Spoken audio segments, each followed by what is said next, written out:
Okay, this one right here is problem set 9, number 26. Alright, so that's what we're doing. And we're solving for A and B. So what they give you is they give you two parallel lines. And they got you these two triangles. And you got to solve for length A. A is this length right here. B is this length right here. Alright, and they give you the two parallel lines. Now why in the world do they give you the two parallel lines? Because what we're going to do, in order to solve for A and B, we're going to see if they're similar triangles. Okay, we set proportions up and all that kind of stuff. So first of all, are they similar triangles? Well, if they share two of the same angles, if two angles of one triangle equal two angles of the other triangle, then they will be similar triangles. So the easiest angles would be this one and this one. Do you agree? They both have those, or vertical angles, right? So they're both equal to each other. Well, where are some other angles? Well, I've got this line and this line, and I got this. Let's consider this as our transversal right here. There's actually two transversals. Let's consider this one. So that means that this little angle right here is going to equal this little one down here. Now, what's true about the two triangles? They're similar to each other. So if they're similar, the sides are in proportion. We got to figure out which one do we compare, though. All right. So what I'm going to do is look to see two sides that you actually know. All right, with not the A and the B, but two sides that you actually know the measurements of, the two corresponding sides that you know the measurements of. And how do you know if they're corresponding? Well, they have to be opposite the same angle.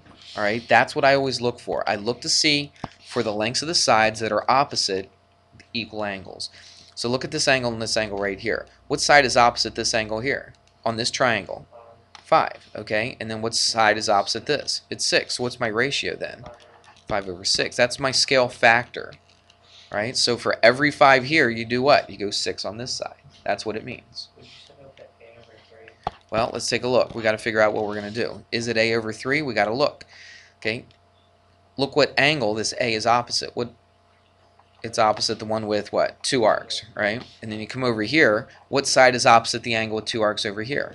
The 3. So the A and the 3 do go together. All right, I want you to make sure that you know why, though, right? Because this is opposite this angle, and 3 is opposite the equal angle, the angle that's exactly the same. All right, so they're right. So if I compared the left triangle to the right triangle, I'm going to compare what to what?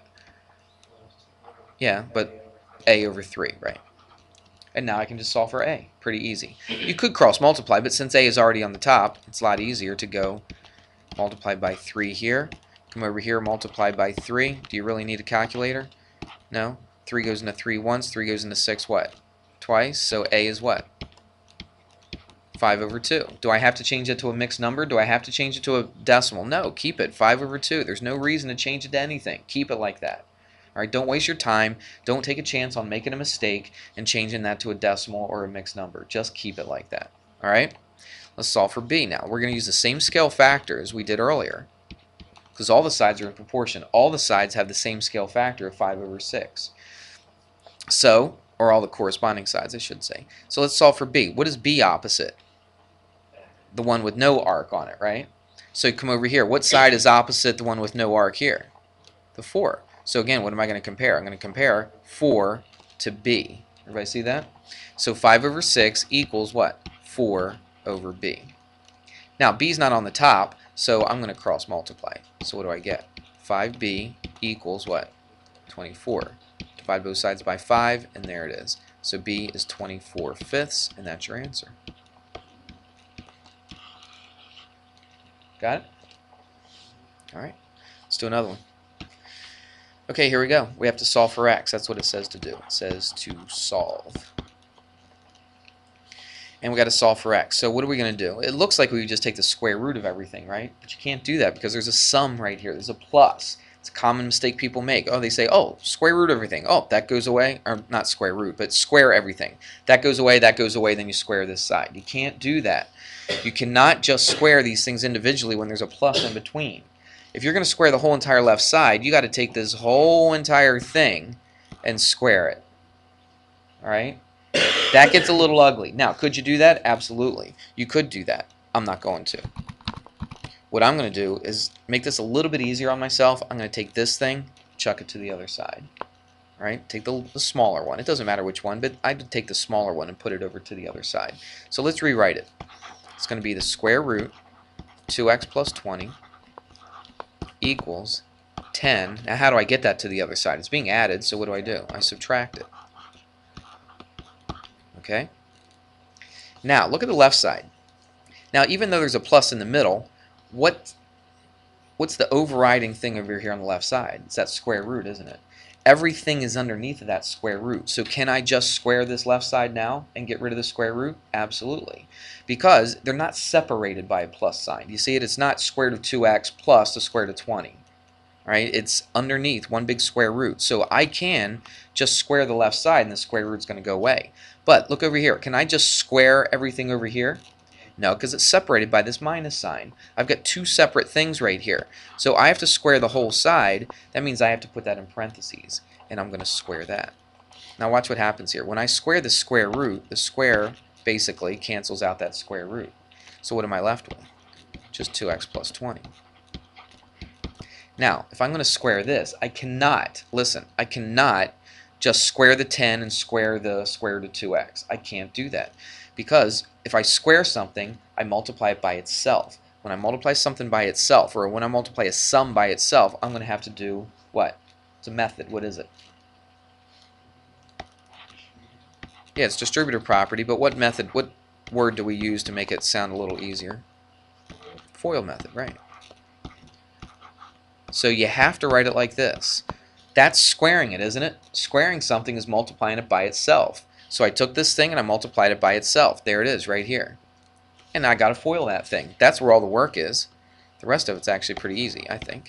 It's just the idea of squaring this. It gets a little complicated for some. Now watch. Let's do a different color. I'll just help you out a little bit. FOIL first, outside. With me? And let's go different color. And then you got inside, and then you got last. So that's the order that we're going to multiply things in. So let's do the first. 10 times 10. Well, that's easy. That's 100. Let's do the outside. It's 10 times negative. Well, it's positive 10 times a negative, so that's going to be minus 10 square root of 2x. That's the outside. What about the inside? Same exact thing, isn't it? It's going to be minus 10 square root of 2x. What about the last? It's negative times negative, which is positive.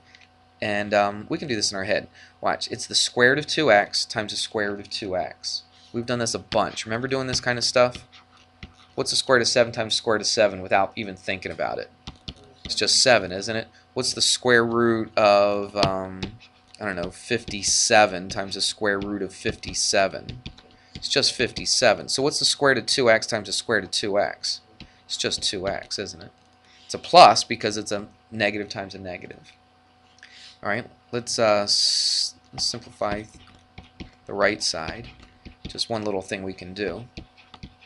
It's negative 10 square root of 2x minus 10 square root of 2x. Think of this as just like terms. It's negative 10 minus 10, which is negative 20. And what's my term? Square root of 2x. See that? I just added the coefficients. It's just like I did this. It's just like if I would have gone negative 10x minus 10x. You know how to do that, don't you? Right? It's just, you just keep the coefficient, or you add the coefficients, keep the variable the same, or the term the same, so it's negative 10 minus 10, which is negative 20x. It's the same exact thing as what we did right here. And then what's left? Plus 2x. What do you want? Let's do this. Watch. So I got a 2x right here, and I got a 2x right here. What can I do to both of those? I could subtract them, right? Yeah. I'll cross them out, but technically you're subtracting them from both sides. All right. A lot of people say cancel. I understand, but now what can we do? We've got an x right here, so let's get rid of the 100 first. Don't get rid of the 20 because this is things being added. Get rid of the constant first. Yeah. So subtract 100 from both sides. So that's what, negative 80? And that adds up to 0 equals negative 20 square root of 2x. It just kind of, the rest to me, I picture like dominoes falling. You ever set up dominoes, push them, and they keep drop, drop, drop, drop? That's what it is. This is kind of like, after you've done the hard part, setting it up, then it just kind of all falls into place, you know? It all just kind of drops, I think. Because what do you do here? You got to get rid of the negative 20. The negative 20 is being multiplied. How do we get rid of that? You divide it by negative 20. So you come over here and you divide that by negative 20. So let's see what happens. That is just 4. Look how nice and pretty that is. And that cancels out. And that's the square root of 2x. What's the next domino?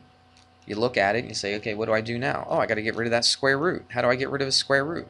Just square both sides. And let's bring this up here. So I square both sides. So what do I get? 16 equals, that square gets rid of that square root, so I just have a 2x. Easy now, isn't it? The last domino just fell. X equals 8. Now before we circle it, we got to be careful, because when you square both sides like this, sometimes weird things happen, and you got to make sure that it works, because sometimes the answer, you did all the work right, you did all the algebra correct, but sometimes when you plug it back in, it's not going to work. We got to make sure it works. So let's see if it does. X is 8, right? So 2 times 8 is 16. 16 plus 20 is 36. Square root of 36 is 6. Right? Let's put the 8 in here. 2 times 8 is 16. Square root of 16 is 4. 6 plus 4 is 10. Does that equal 10? Absolutely. So can we circle it now? Yep. We're good to go. Looks a little lengthy. I agree. But really, all the steps kind of made sense to me. The hardest part for students to get, understand that you take this, chuck this to the other side. All right? That's your first step. After that, and that wasn't hard, was it? It wasn't difficult. It's just you got to recognize it and know what to do. After that, what do? You got to square both sides. But this is the part from here to here. That's the part that people forget all the time. Well, don't be one of those people. Okay, remember it. Study it. Go over it again. Look at the video tonight. All right, remember that that's what you're supposed to do. So if you square it, you multiply it by itself. So we set it up as a FOIL problem. And then the rest, again, just like dominoes, just drop, drop, drop, drop, drop, right? One step after another. Okay, it just kind of follows. Each one of those steps, I think, just kind of follow after the other. It's not like you got to memorize every single step, is it? It's like you look at it and say, okay, what do I do next? Then you do it. Then what do I do next after that? Then you do it. Right? It's not like you have to know exactly, oh, I'm going to end up with this. No, just do one step at a time. One foot in front of the other. All right? Throwing a lot of analogies out here, aren't we? All right, so there you go. All right, let's do another problem. Okay, what we're trying to do here is we're trying to solve for x. We're not just adding fractions together, are we? We're actually getting x by itself, because there's an equation. There's an equal sign right there. What we want to do, what makes this equation kind of ugly that you don't like about it? Not just because there's an x, but because there's what? Yeah, but where is it though? Is it that's the only thing that bothers you about it? That it's a what? It's a fraction, right? We don't like fractions, right? So that's what we don't like about this thing. So what we're going to do is we're going to get rid of the fraction, right? What makes a number a fraction? The what? The denominator, right? The denominator makes this thing a fraction. So let's get rid of the denominators. So what I'm going to do is I'm going to multiply everything by the common denominator, or the least common multiple. Okay, whatever you want to think of it as. So what would your common denominator be? Look, I've got an x minus 1, I've got an x, and then I have an x times x minus 1. So your common denominator is actually the x times x minus 1, right? Because that divides into it evenly, doesn't it? X divides into it evenly, and so does this. So that would be your common denominator. So what I'm going to do is I'm going to multiply the top by x times x minus 1. And I'm going to multiply everything by that.